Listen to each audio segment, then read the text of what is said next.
बिस्मिल्लाहिर्रहमानिर्रहीम। मेरे चैनल में खुश आमदीद। चलिए शुरू करते हैं आज की कहानी।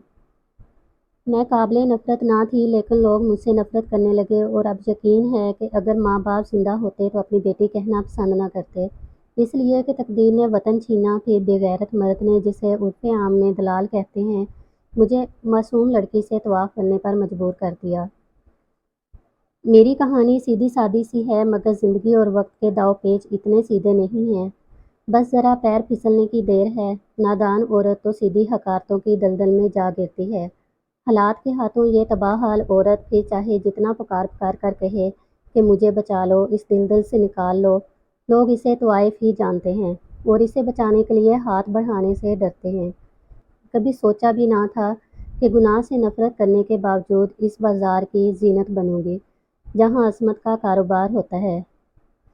मैं बांग्लादेश खुलना के करीब एक गांव की रहने वाली थी। जब होश संभाला, वालिद का साया सर से उठ चुका था। हम 3 बहनें थीं और मैं इनमें बड़ी थी। गुर्बत की वजह से जब रिश्तेदारों ने आंखें फेर लीं तो दूसरी शादी करने की बजाय माँ ने दूसरों के घरों में बर्तन मांजने को तरजीह दी। इन हालात में बड़ी मुश्किल से मैट्रिक किया। माँ तो अनथक मेहनत से जल्द ही बूढ़ी नज़र आने लगी थी। मैंने मैट्रिक इसीलिए किया कि कहीं नौकरी कर सकूं, अपनी माँ और छोटी बहनों का सहारा बन जाऊं। अब मैं नौकरी की तलाश में दर दर भटकने लगी। कहीं लोग इज्जत के बदले नौकरी की पेशकश करते तो कहीं रिश्वत और सिफारिश तलब करते। अब पता चला कि मुलाजमत तलाश करना कितना मुश्किल काम है। ये दुख वही लड़कियां जानती हैं जो इन हालात से गुजरती हैं। जिस मोहल्ले में हम रहते थे वहाँ एक घराना आबाद था जो मियाँ बीवी और 2 बच्चों पर मुश्तमिल था। घराने के सरबराह का नाम साबर था। इन दिनों जब मैं नौकरी की तलाश में मारी मारी फिर रही थी और हमारे घरेलू हालात बहुत ख़राब थे, एक रोज़ साबर हमारे घर आया। पड़ोसी होने के नाते माँ ने इसे अपना दुख सुनाया और इल्तिजा की कि मेरी बच्ची को नौकरी दिलवा दो। साबर ने माँ को तसल्ली दी और कहा कि तुम मुझ पर एतबार करो तो मैं तुम्हारी लड़की को दुबई में मुलाजमत दिलवा सकता हूँ। बहुत अच्छी तनख्वाह मिलेगी। मैं खुद वहाँ जा रहा हूँ और बीवी बच्चे भी साथ जा रहे हैं। तुम्हारी बेटी फरीहा वहाँ मेरे घर पर रहेगी। मैं हर हफ्ता तुम्हारी इससे फ़ोन पर बात करवा दिया करूँगा। गुर्बत से मजबूर माँ इसकी बातों में आ गई और हामी भर ली। साबर कुछ दिन के लिए बांग्लादेश से चला गया। जब वापस आया तो माँ को खुशखबरी सुनाई कि अपनी फैमिली के साथ वो मेरा भी वीज़ा ले आया है। अब पासपोर्ट और टिकट का बंदोबस्त करना है। माँ ने अपने कानों से बालियाँ उतार कर इसे दे दी और तमाम मराहिल मुकम्मल हो गए। बिलाखिर रवानगी का वक्त आ गया। मैं साबर और इसकी फैमिली के साथ हवाई जहाज़ पर बैठ गई और हम दुबई आ गए। यहाँ चंद दिन इसने मुझे अपनी फैमिली के साथ रखा और फिर वो मुझे ऐसी जगह ले आया जहाँ मुझसे और भी बदनसीब लड़कियाँ थीं। इनसे मिली तो पता चला कि साबर ने झूठ बोला था। वो हमें लेकर पाकिस्तान आ गया और यहाँ एक शख्स के हाथ फरोख्त कर दिया। ये बाज़ार हुस्न का दलाल था जो बेज़ाहिर जाली निकाह नामे पर दस्तखत करके मुझे बीवी बनाकर लाया था, लेकिन इसका काम औरतों को ख़रीद कर बाज़ार हुस्न की ज़ीनत बनाना था। मैं जिस इज़्ज़त की हिफाजत में इतनी दूर आई थी, यहाँ इसका नीलाम होने लगा। मेरा कोई परेशानी हाल ना था। मौत की दुआ करती थी, लेकिन मौत भी नहीं आती थी। मैं हर रोज़ जीती और हर रोज़ मरती थी। गुड़गुड़ा कर दुआ करती थी कि ऐ खुदा, किसी शरीफ इंसान को मेरे पास भेज दे जो मुझे अपनी बीवी बना ले और मेरा हाथ पकड़कर मुझे इस दलदल से निकाल ले। बिलाखिर खुदा को मुझ पर तरस आ गया और एक रोज़ एक शख्स आया जो शक्ल से शरीफ और अतवा से बाखलाक लगता था। इसने आते ही मुझसे सवाल किया कि तुम मजबूर हो या खुशी से इस कांटों भरी सेज पर बैठी हो। मैंने इसकी तरफ चौंक कर ऐसे देखा जैसे किसी ने बिजली का झटका दिया हो। साल भर से जैसे मैं बस इसी सवाल के इंतज़ार में बैठी थी, तभी फूट फूट कर रोने लगी। आंखों से आंसू की झड़ी लग गई, जैसे सावन भादों का महीना अपनी पूरी आबोताब से बरसता है। जब रो रो कर दिल का गुबार निकाल चुकी थी, उसने कहा, सच कहा था मेरे दोस्त ने, मैं सही लड़की के पास पहुंचा हूँ। क्या कहा था आपके दोस्त ने और कौन है वो आपका दोस्त? मैंने रुंधी हुई आवाज़ में दरियाफ्त किया तो फ़हीम ने बताया कि मैं इस बाज़ार का शौकीन नहीं और ना ही मेरा वतीरा है कि यहाँ आकर खुद को रुसवा करूँ। ताहम मेरे चंद दोस्त ऐसे हैं जो इस जगह सुकून तलाश करने आते हैं। एक रोज़ मेरे घर पर बैठे आपस में गुफ्तगू कर रहे थे और मैं हैरत से इनकी बातें सुन रहा था। असलम ने कहा था कि यार तबीयत बोझल है, इधर जाना चाहिए। दूसरा बोला, यार इस बार मशाहद से कहना कि फिर इसी लड़की से ना मिला दे जिसका नाम हमने रोती सूरत रखा है, हर वक्त रोती रहती है। अरे हाँ यार, वो फरीहा, वो तो नफसियाती मरीज़ है। खूबसूरत तो बेहद है, लेकिन अभी तक इसने माहौल को कबूल नहीं किया। कोई दिल बहलाने आ जाता है और ये रो रो कर गमों को दुगना कर देती है।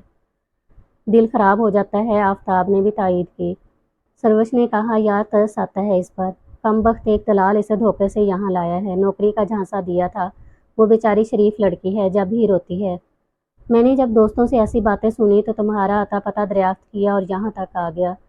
जब पहली नज़र तुम पर पड़ी तो तुम्हारी अच्छी सूरत से मुतासर हुआ, मगर तुमसे बात करते ही मालूम हो गया कि तुम तवाइफ ज़रूर बना दिया गया है, मगर तुम्हारे इस सजे हुए जिस्म के अंदर एक शरीफ औरत अभी तक जिंदा है।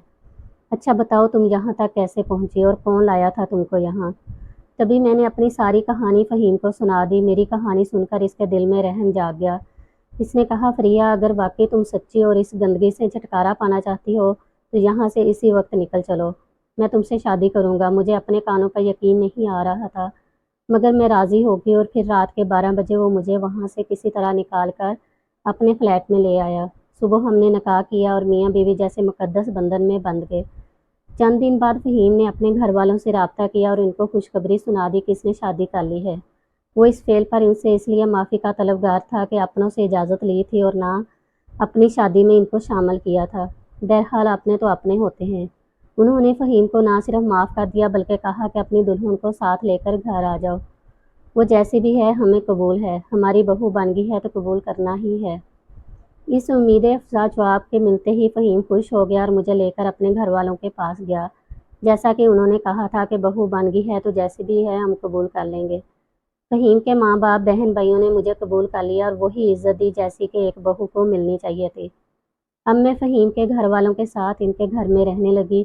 फ़हीम और मैं बहुत खुश थे। हम अपनों में आ गए हैं और अकेले जीवन की सख्तियाँ सहने से बच गए। शादी को 4 बरस बीत गए, लेकिन मैं औलाद की नेमत से अब तक महरूम थी। सास लेडी डॉक्टर के पास ले गई। इसने बताया कि इनकी औलाद नहीं हो सकती। औलाद ना होने पर भी फ़हीम मुझे बहुत चाहते थे। अब मैं इनसे कहती थी कि मेरी तरफ ना देखो और दूसरी शादी कर लो। औलाद तो अल्लाह की नेमत है, आप क्यों मेरी वजह से इस नेमत को तरसें? तब वो कहते थे कि मैं तुम पर कभी सौतन ना लाऊंगा और कभी दूसरी शादी ना करूंगा। तुम्हारा क्या कसूर है मैं तुम पर जुल्म तोड़ दूं? पहले क्या तुमने कम दुख उठाया है? आपने एक कुर्बानी दी है, इस एहसान को नहीं भूल सकती। अब दूसरी कुर्बानी ना दें। तो फ़हीम कहते थे, जब कुर्बानी दी है तो पूरी तरह दूंगा, वरना कुर्बानी ज़ाया हो जाएगी। वो मुझसे जो इतना प्यार करते थे, मैं भी दिलो जान से उन्हें चाहने लगी थी। वो भी अच्छे इंसान थे, मैं भी दिल की अच्छी थी। अल्लाह ताला ने हमारी जोड़ी खूब मिलाई थी और हम बहुत खुश व खरम ज़िंदगी गुजार रहे थे कि एक बार फिर मेरी ज़िंदगी में क़यामत की घड़ी आ गई। एक बार जबकि फ़हीम घर पर ना थे, इनके दोस्त असलम अपनी बीवी के साथ हमारे घर आए। मैं अनजाने में इनके सामने चली गई। असलम ने मुझे देखकर पहचान लिया। वो कई बार इस बाज़ार में आ चुका था।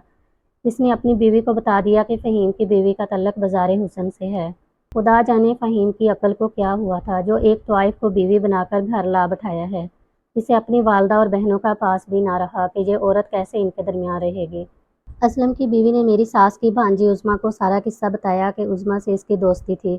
उज़्मा भी पेट की हल्की निकली और यूँ बात होते होते सारे ख़ानदान में फैल गई।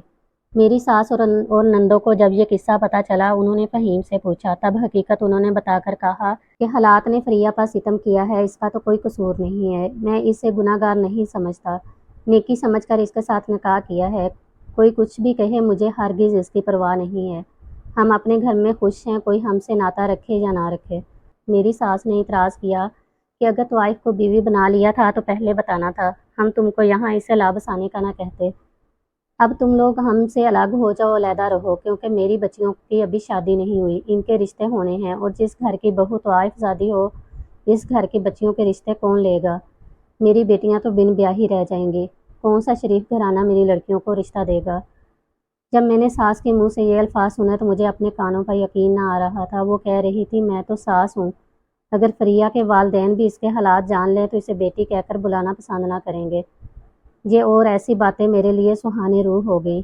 तभी मजबूर होकर फ़हीम ने किराया का मकान तलाश किया और हम अलहदा हो गए। मैं अब अपने शोहर के वालिदैन के घर नहीं जाती। इनके बहन भाई और रिश्तेदार भी मुझसे नहीं मिलते। इत्तफाकन मिल जाएं तो कितरा कर निकल जाते हैं। तब बहुत दुख होता है। मैं सोचती हूँ अगर तवाइफ होना काबिल नफ़रत है तो फिर इस माशरे के कुछ अफराद भी काबिल ताज़ीज़ हैं। सिर्फ तवाइफ से ही नफ़रत क्यों? ان لوگوں سے بھی نفرت کرنی چاہیے جو عورت کو طوائف بناتے ہیں، اسے خریدتے اور بیچتے ہیں۔ وہ لوگ تو شرفا کی سوسائٹی میں ایسے گھل مل کر رہتے ہیں کہ پہچانے نہیں جاتے، مگر عورت ہی قابل نفرت ٹھہرتی ہے، وہی گناہ گار سمجھی جاتی ہے، وہی سزاوار ہوتی ہے۔ آخر یہ بے انصافی کیوں؟ افسوس تو یہ ہے کہ جس شخص نے مجھے دلدل سے نکالا، مجھے شریفانہ زندگی دی، نیکی و ثواب کا کام کیا، اسے بھی لوگ میرے ساتھ سزا دینے لگے۔ فہیم کو مورد الزام ٹھہراتے کہ اس نے فریحہ سے کیوں شادی کی۔ کیا دنیا میں صرف شریف لڑکیوں کی کمی تھی جو یہ گندگی میں جا گرا؟ اور میں کہتی ہوں کہ شریف گھرانے کی اچھی لڑکیوں کو تو سبھی اپناتے ہیں۔ آفرین تو اس شخص پر ہے جو گناہ کی دلدل میں پھنسی کسی ایسی عورت کو اس دلدل سے نکالتا ہے جو دل سے شریفانہ زندگی کی آرزو مند ہوتی ہے۔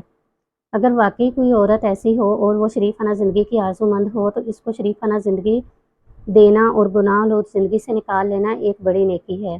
معاشرہ چاہے فہیم سے جتنی بھی نفرت کرے، مگر میں تو یہی کہوں گی کہ فہیم نے مجھے اپنا کر جو نیکی کی ہے اس کا اسے بڑا اجر ملے گا۔ اگر کہانی اچھی لگی ہے تو میرے چینل کو لائک کریں اور سبسکرائب کریں اور بیل نوٹیفیکیشن کو آن کر دیں تاکہ آپ کو سننے کو ملتی رہیں اس طرح کی نئی اور دلچسپ کہانیاں۔